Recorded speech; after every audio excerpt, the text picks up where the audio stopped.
I just got my full blood test results back, and some of these numbers can reveal things like heart disease risk, inflammation, and vitamin deficiencies. So today I'm going through every single marker in my blood to see what they actually say about my health. Because I can talk the talk about being healthy, can I actually walk the walk? So let's start with the first thing doctors usually look at.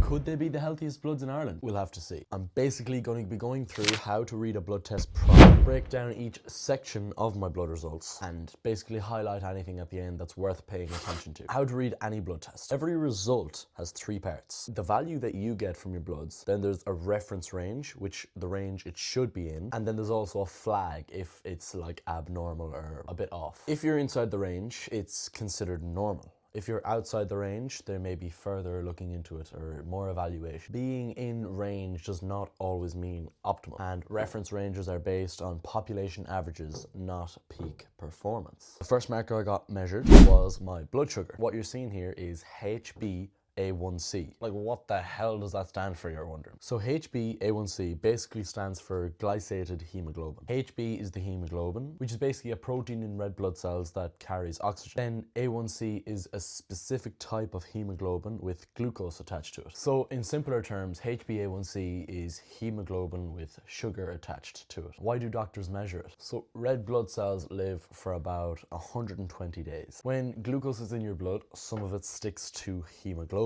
And the more sugar in your blood, the more hemoglobin becomes glycated. So this basically tells doctors your average blood sugar over the last 3 months. Now the unit of measurement they use here is mmol per mole, which basically just means millimeters per mole. It's basically just a scientific way of measuring how much glucose is attached to your red blood cells. So my result was 31 millimoles per mole, and the normal range is 20 to 42 millimoles per mole. So I'm in the healthy range. Now from 39 to 47 is what you call pre-diabetes, and anything from 48 above basically is diabetic. So happy days. 31 millimoles per mole is a pretty good blood sugar control. Fun fact, people who exercise regularly have a lower HbA1c because your muscles absorb glucose better. So the next section, as you can see, is FBC, which stands for full blood count. It measures the three main types of blood cells: red blood cells, white blood cells, and platelets. Doctors use it to check things like anemia, infection, immune health, and oxygen carrying capacity. So red blood cells for oxygen and performance. The range is 4.5 to 5.5, and my result was 5.15. Pretty good. For hemoglobin, the range is 13.0 to 17.0, and mine was 16.0. And then hematocrit is 0.40 to 0.50, and mine was 0.466. Red blood cells basically carry oxygen around the body. Basically, the more red blood cells you have, the better endurance you have, the better recovery, and the better your body is at moving oxygen around everywhere. As I explained already, hemoglobin is the protein inside red blood cells that actually binds oxygen. My value was 16 G per dl. So my value of hemoglobin was 16 grams per deciliter. Next was the hematocrit. This basically just tells us what percentage of my blood is red blood cells. My result was 46.6%, which is actually a good level because too low can equal fatigue or anemia, and too high can equal thick blood. The next is white blood cells. The range is 3.5 to 11, and mine was at 4.4. It actually says that athletes often sit towards the lower end of the range, which is actually common. So platelets help blood clot when you get injured. The range is 150 to 400, and mine was 225. This is an interesting fact. Kind of ties in with the Fat to Fit series on how I'm trying to get fitter by growing my heart and the zone 2 running. So endurance athletes sometimes try to increase red blood cells by altitude training, because basically more red blood cells is more oxygen delivery to muscles. So the next section is the biochemistry panel. It's basically checking how your organs and metabolism are functioning. It looks at things like electrolytes, kidney function, liver function, minerals in the blood, and cholesterol and heart health. So for electrolytes like sodium and chloride, basically NaCl, what salt is made up of, the range is 133 to 146.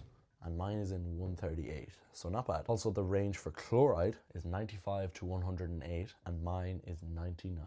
Not bad. So what does sodium do basically? It controls fluid balance, help nerves fire, and important for muscle contractions. And chloride basically works with sodium to regulate fluid balance and stomach acid. So for my kidney function, urea, the range is 2.5 to 7.8 and mine was at 6.3.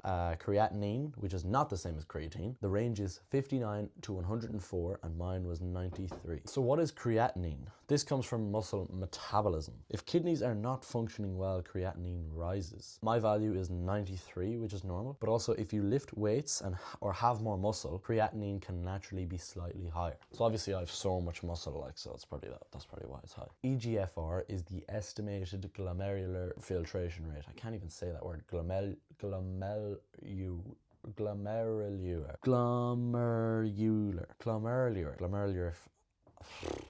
Anyway, and basically anything above 90 is considered healthy kidney function, and mine was above 90. Next is the proteins in the blood. So total protein, the range would be 60 to 80 and mine was at 73. Now, for liver function, there was ALT, ALP, GGT and bilirubin. So I'll put all the ranges up there and all the results that mine got, all good. ALT is basically a marker of liver cell damage. High ALT can indicate fatty liver, alcohol stress or liver disease. GGT is often elevated in people who drink a lot of alcohol. Mine is low and normal. Bilirubin is a breakdown product of red blood cells processed by the liver, normal level again. Then we have minerals here, which are important for bones, nerves and muscles. I'll put the ranges and the results beside it. Then my cholesterol panel, this is cardiovascular risk profile basically, and there's all the results of my total cholesterol, LDL, HDL, triglycerides and HDL to cholesterol ratio.